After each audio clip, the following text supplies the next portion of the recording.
Naitwa Mwalimu Mikael Hadu, ni afisa elimu wa halmashauri upande wa sekondari. Naomba nitoe maelezo machache kuhusiana na ujenzi wa shule ya sekondari ya kata ya Ruhuhu. Ni kwamba kwa muda mrefu sana watoto kutoka kata ya Ruhuhu wamekuwa wakienda kusoma masomo ya sekondari katika shule ya sekondari Manda, ambayo ina umbali wa kilomita 13 mpaka 15 kutoka makao makuu ya kata. Kuna wengine kutoka mbali Kipingu, kata hii ina shule za msingi 3. Na Rupingu, ina Kipingu, ina Ilela, ina Ngelenge. Baada ya kuona hilo na wananchi kwa ujumla wa kata hii kwa muda mrefu, miaka 2-3, wamekuwa wakilalamikia kwamba watoto wao baadhi wanaacha shule kwa ajili ya umbali, baadhi wanapata mimba kwa sababu walikuwa wanakaa kwenye mageto, baadhi wanashindwa kuhudumia huduma ya chakula. Kwa idadi kubwa wanafunzi walikuwa wanaacha shule. Kwa baada ya kujadiliana, uongozi wa kata, halmashauri na mkuu wa wilaya, mwaka 2024 mwishoni tuliamua sasa kujenga sekondari ya kata. Kwa tulifuatilia tukapata eneo, na baada ya kupata eneo la serikali ambayo tulitolewa mwanakijiji na sehemu nyingine ilikuwa ni ya serikali ya kata, tukaanza ujenzi.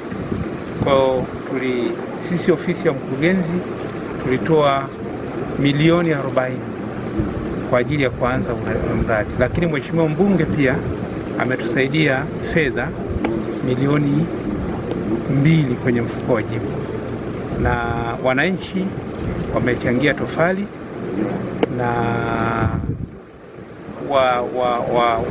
wazawa wa kata hii ambao wanakaa nje nao walitoa mchango. Kwa hiyo tumeshirikiana kwa namna hiyo. Sasa tumejenga boma la madarasa mawili na ofisi, na sasa tunaendelea na boma la pili ili waweze kukamilisha usajili.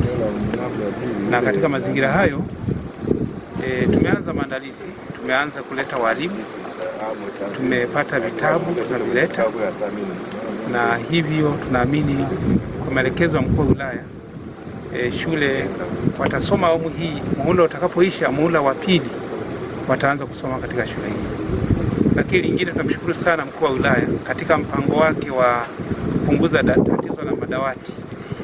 Kwa hiyo awamu ya kwanza kabisa watengenezaji wa madawati ambayo yalisimamiwa na mkuu wa wilaya tuliyaleta hapa. Kama ulivyoyaona, tuna viti 80 na meza 80. Kwa hiyo tunaweza kuchukua wanafunzi 80 wakakaa vizuri. Kwa hiyo tunaamini baada ya muda mfupi mpaka mwezi wa 6 tutakuwa tumekamilisha taratibu zote za usajili na majengo yatakuwa yamekamilika. Asante, naitwa Mwalimu Violet Mbilinyi, afisa elimu kata ya Ruhuhu. Kata ya Ruhuhu ni miongoni mwa kata 25 za kielimu katika wilaya ya Ludewa. Kata ya Ruhuhu ina shule za msingi 3 ambazo ni Ngelenge, Kipingu na Ilela, lakini upande wa sekondari hatuna, na ndo huu mradi ambao umeanza mwaka jana. Mradi huu unajengwa kwa mapato ya ndani, ambao awamu ya kwanza tumepewa milioni 40, tumejenga mpaka kiwango hicho hapo. Tunasubiri tena milioni 46 mapato ya ndani kwa ajili ya kukamilisha huo mradi. Lakini changamoto katika hii kata, wanafunzi wanasoma shule ya jirani ya Manda, ambapo wanafunzi wa kutoka shule ya msingi Kipingu kwenda Manda ni zaidi ya kilomita 15. Kwa hiyo ni parefu. Kwa hiyo huu mradi umeanzishwa ni kwa malengo maalumu ili kupunguza changamoto ya watoto kutembea mpaka shule ya sekondari Manda. Lakini tunashukuru uongozi wa wilaya ukiongozwa na mkuu wa wilaya, mkurugenzi pamoja na mbunge mpaka hapa hatua tuliofikia hii.